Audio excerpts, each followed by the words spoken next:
Ladies and gentlemen, welcome to episode 12 of Brand Studio Live. I'm Rameet Arora. I have a brand new set of brand masters with me today. Hosted jointly by HT Brand Studio and DMA Asia, Brand Studio Live brings together the country's best marketers to talk about the hottest topics in marketing. In the process, we not only end up learning from the best, but also being inspired by them.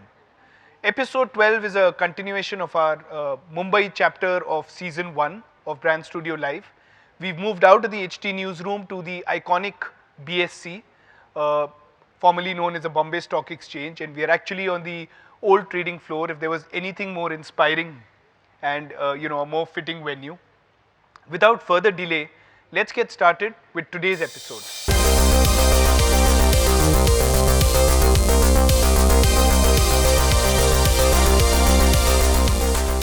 In a survey conducted by a business news website IT Pro portal with 300 global B2B organizations, 75% of the respondents said that their customers had demanded, and that's a very strong word, had demanded to buy online. And 3/4 of those guys gave ease of online purchase as the reason for this demand. The modern day B2B buyer also wants e-commerce solutions that mimic their best B2C buying experiences. She wants personalized services, multi-channel engagement, and superior content. How then does a B2B brand deliver on all of these promises? Let's hear it from our esteemed lists of brand leaders. There's a reason we call them brand masters. My first guest is Roshni Das, Director Marketing Intel India.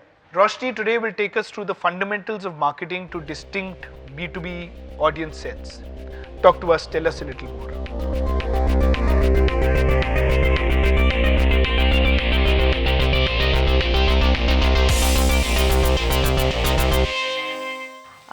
Thanks for having me here.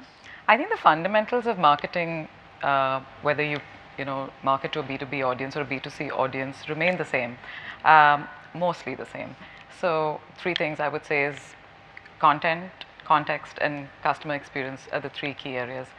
But what really defines or separates a B2B brand is the focus of building longer lasting relationships in such a way that you're offering sustainable solutions to this audience. Creating and building credibility for this brand means not only that you interact with this audience, but very importantly, how much you know about this audience. So to us at Intel, understanding the audience, understanding the context, and building credibility and trust with this audience are 3 areas of our marketing strategy. So I'm going to talk about 2 areas which would actually give you 2 distinct examples. So the first one I'd like to talk about is marketing to a large enterprise. Like I said, to this audience, what's really important is the fact that they're not only interested in making a purchase decision or a purchase decision that is hinged on the current core offering today. This audience wants to see a commitment that you are going to have an ongoing conversation with them, whether it be on support or whether it be on knowledge transfer or whether it is sharing trends for future offerings. So when you're talking to a large enterprise, there is an implicit commitment of keeping an engaging storytelling and marketing going. And we believe today that our employees, our sales leaders are really, their personal brand is really important when they go out and sell to the top accounts. So what we did is we identified 3 social leaders, one leader that actually services a global SI, one that's a cloud champion, one that actually is a champion and sales leader for FSI, the business. So 3 different verticals. And what we also know from big businesses is that they're very interested to engage with audiences or brands that have a very what they'd like to know about the brand is about their social, their cultural context of the brand. What does the brand have in terms of their vision, their product roadmap from a longer term perspective? So what we do is we sit with these 3 social champion sales leaders. We look at customer intent modeling, which means you look at signals through search, signals through landing strategy, signals through interest, of course, through what kind of content he's consuming. We talk to the customers of these large accounts, and then what we do is we create a whole 3-month strategy where we provide to these sales leaders premium content in a consultative content approach that they then provide to their accounts through their online channels, right? So we use LinkedIn Sales Navigator. We use our social platforms, and that engagement to our top accounts continues. So we do use these tools very, very powerfully. I'll shift gears and I will talk about the second piece, which is selling to a small business. Like you said, the spectrum of B2B is a small business who's hesitant to make the transformation. So what we did there was we had this whole campaign last year talking to small businesses. And as you know, last year there was this whole wave of digitization that the government was looking at on the back of GST. And what we realized is small businesses, their biggest pain points today are inertia. They make incremental choices in technology transformation. And thirdly, I don't think they make the right cost-benefit analysis at all. So I think what we did for this audience is through cluster-based marketing, we hit on a real insight that talked to their pain points. So what we said is every time you're struggling with an old PC, every time you're struggling not to embrace technology, you are taking away time from growing your business. So what we did was we picked some very hard-hitting facts, which said that struggling with an old PC drops your productivity by 28%, or you spend X amount of hours just restarting your PC. So now's the time to, bring your to upgrade your technology, upgrade your PCs. Of course, through hyperlocal targeting, regional mediums, etc., we did go off and have a full funnel campaign, online plus offline, and this has worked. So, like I said, as you go through B2B marketing, one is the basic level is setting the right target definitions, right? How well do you know audiences through firmographic data, technographic data. But what's important is layering it with a lot of attitudinal data, and then setting yourself to say, okay, here's a larger audience that's going to need commitment over time, and a longer storytelling about your vision, your culture, your roadmap, versus other audiences in the lower end of the spectrum that may need a solution much faster. So these are a couple of examples I think that Intel's put together. Fantastic. You've actually set both the agenda and the tempo for the rest of the episode. Thank you very, very much. It's been wonderful having you here. Thank you for having me. It's a pleasure. My next guest is Rajesh Kumar Jindal, Vice President and Head of Marketing for India region for UiPath. Rajesh is a global leader in robotic process automation. His experience in sales and marketing across companies such as SAP, Microsoft, and Perfetti has given him an in-depth grasp of business transformation processes over the years. In 2014 and 18, he was honored as the CMO of the Year by War India magazine. Rajesh, talk to us a little bit about building authentic brands in the B2B space.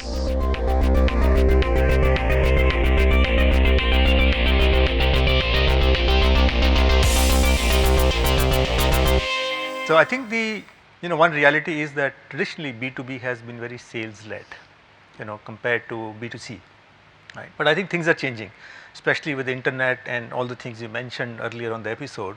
It's changing quite a bit. And what's changing the things also is the whole speed at which things are moving is quite a bit changing. And users have found a new voice today with social and digital, which hitherto in some sense got suppressed or at least was not visible. If you look at our case, and I'll give you an example because I'm not in a startup which is in a hyper growth situation where our revenues are doubling every 6 months, and the industry is growing really fast. So when I joined, my boss said, I wrote my traditional enterprise software hat, here's my 30, 60 day, 90 plan, can we talk once a month? He said, don't talk beyond 30, life changes in 30 days. And there is no time for one-on-ones. You need something, you call me, otherwise you go do what needs to get done, right? So I think what we realized, one, there isn't time to have this big, bold, approach to strategy. You sit back and think. I think life is passing you by as you wait or build that. So we are really in this scenario, software companies or any products are building strategy in flight, right? And things change. And I think one thing which has served very well, and I would suggest it serves both the idea of authentic brand building and this whole new construct is really bottoms up marketing, what we call. What's worked for us is really be driven by users. We are in a category which a lot of people don't even understand. When we start talking to them, they said, oh, AI, machine learning sounds very interesting. What can I do? and then beyond that they have no idea, they have no budgets. The traditional qualifying the leads, banting, there is no budget, there is no timeline. You are selling them a completely disruptive thing which excites them. So actually the users are our friends and business people are our friends because they can see the benefits. For us, fostering this community on digital otherwise had worked very, very well. We took a completely opposite strategy. We said a new thing is going to be not so much, or at least not only about technology. So we made all education free. We made all our products free for people to test, for the developers to go. We put all content, everything out on internet. We put major focus on people sharing, going all out on the, sharing their opinions on social. Result, we are about 6 times the traffic of our nearest, competitor. We are about 5 to 8 times on social media. We have about 250,000, users testing our product online. We have about over 100,000 people certified. I think that's powering us. We are part of all meetups, and this is information you don't read in magazines. People go to meetup groups to find out, and meetup groups actually don't cost you a dime. You just be there, and those sort of things are landing us in a lot of things. And people, small, users are experimenting, taking their things to CFO. CFO loves it. They cut all the chains and said, we must do this. So I would say it's a little bit of bottoms up, and in some sense, fierce, direct, authentic reaching out. And the other thing is, once people get it, you absolutely make sure they get to use it. They see value. But we should sort of get to our brand masters and see if there's any reactions or questions. Can I? Okay. So, Rajesh, given your experience with large software organizations and now with this hot new startup UiPath, do you really think early mover advantage is still relevant, especially from a product company? Because it's so easy for me too's to come up and catch up. How important is early mover advantage for a brand building, from a brand building perspective? I think yes. I would say not say early mover. I would say early lead is a big advantage. So we weren't the first, but based on the user experience and number of people who are on the platform, we have far outstripped all our next round of competitors. So we closed last year more than the next 2 competitors combined, which was not the case a year ago. But I think early lead is quite important, and it has to be sustainable, not for the sake of it. Do you think the bottoms-up approach would work for large enterprises, the way you're experiencing it now? I think yes. It may not be in absence of your connection at the board level, because when you want to move mountains, you need a connection at the board level. But I think in a large established brand, we tend to ignore it, voice of the user. It's impacting more and more because technology is getting democratized. You are not far away when the company rolls out a solution, but how many and who wants to use is choice of the user. So if you lose that battle, then you're not going to win it. Thank you so much, Rajesh. Thanks so much. That was fantastic. Thank you so much. My next guest is Srihari Gopinath, Director Marketing, Hewlett Packard Enterprise. Srihari has worked in the sales and marketing function with leading technology and media brands for over 20 years. Now he leads marketing for HPE's portfolio of products and solutions to drive adoption of the hybrid cloud, intelligent edge, technology transformation services, all in India. I'm hoping you'll talk to us a little bit about building resilient, enduring relationships, which I'm assuming in the context of B2B means enduring, resilient brands, and what it takes. I mean, both culturally for organizations and as organizations in the B2B space, what does it take to build those enduring relationships? What's the key to doing that?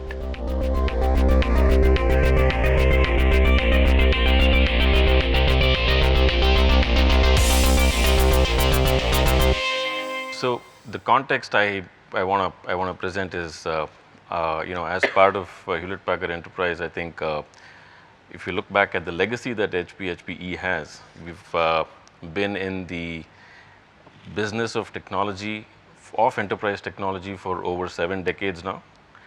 And surviving 7 decades means that we have seen cycles of technology adoption and disruption several times over.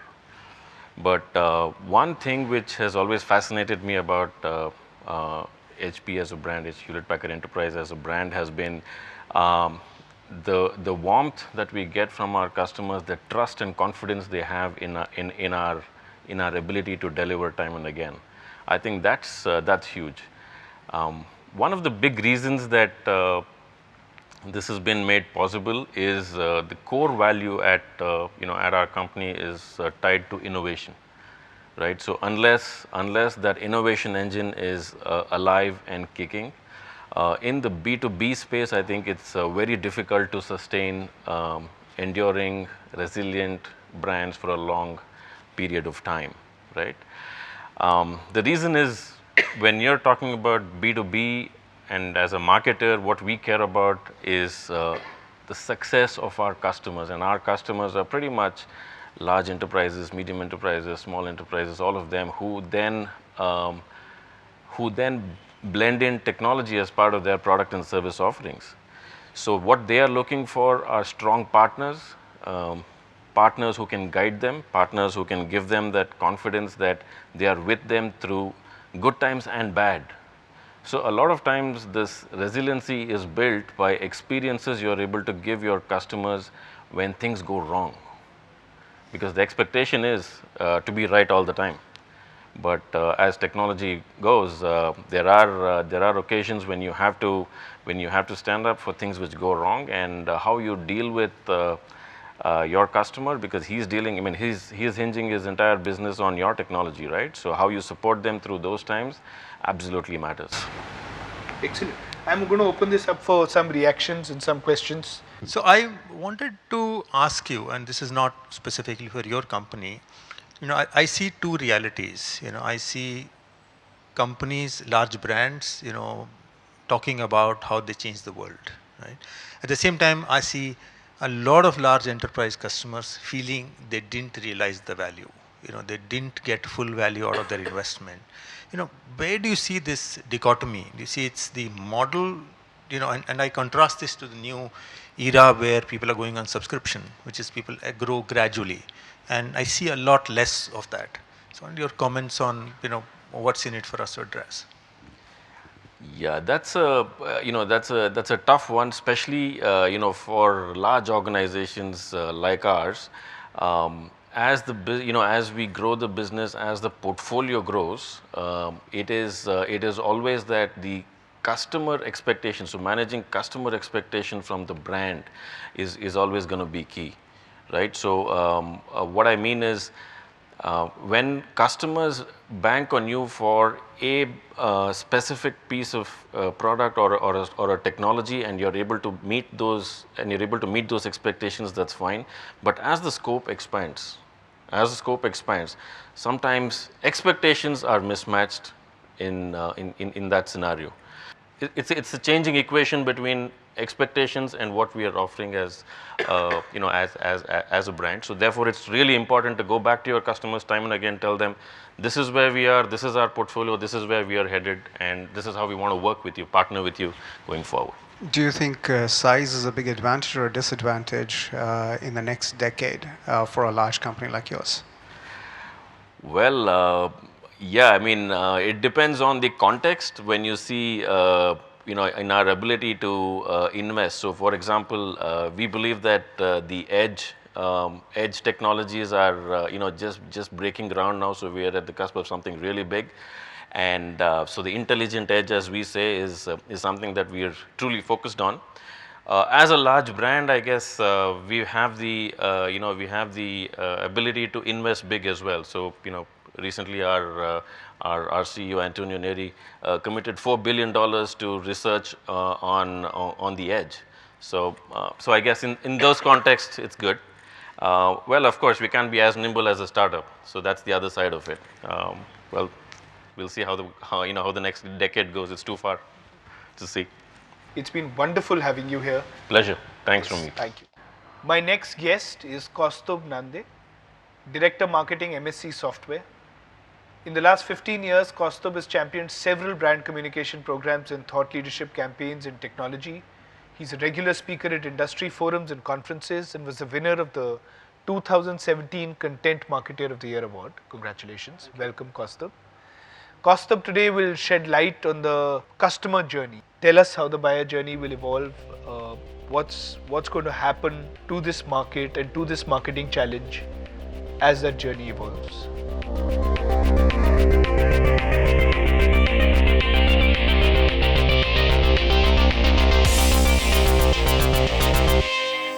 In the 1980s, Rameet, we saw the traditional buyer's journey being taught at most MBA schools, which was awareness, consideration, and preference.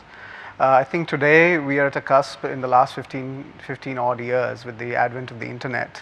We are more talking about the bonding, advocating, and enjoyment of the brand. And so you can see the shift from a one-way standpoint to a two-way standpoint.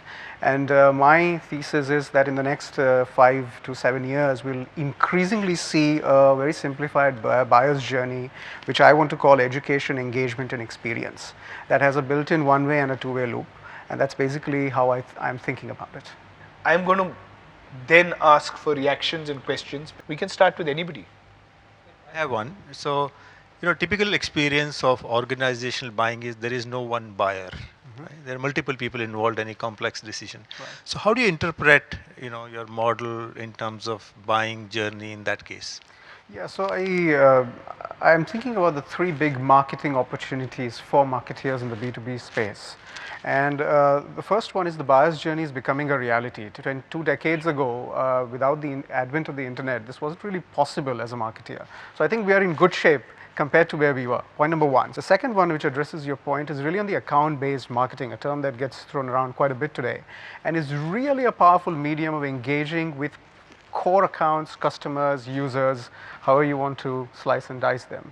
And the third one really is the combining the power of narrative with the distribution power of social.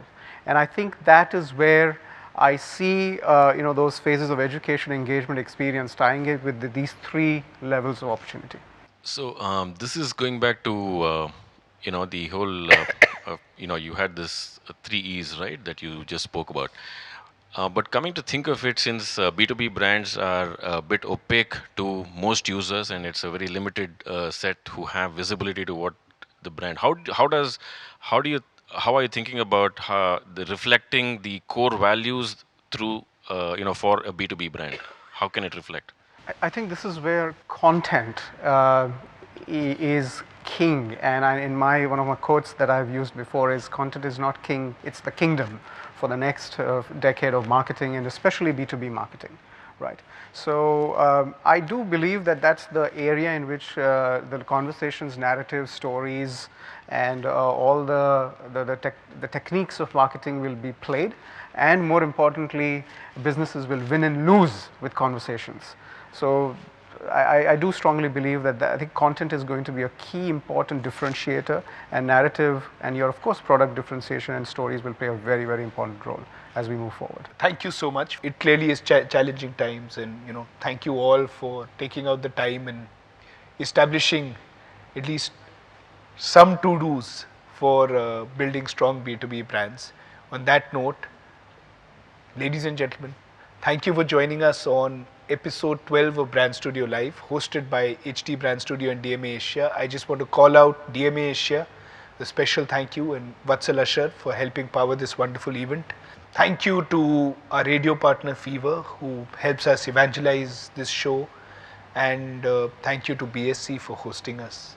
Finally, thank you to everybody who's watched the episode. We'll come back soon with another episode. Please stay tuned.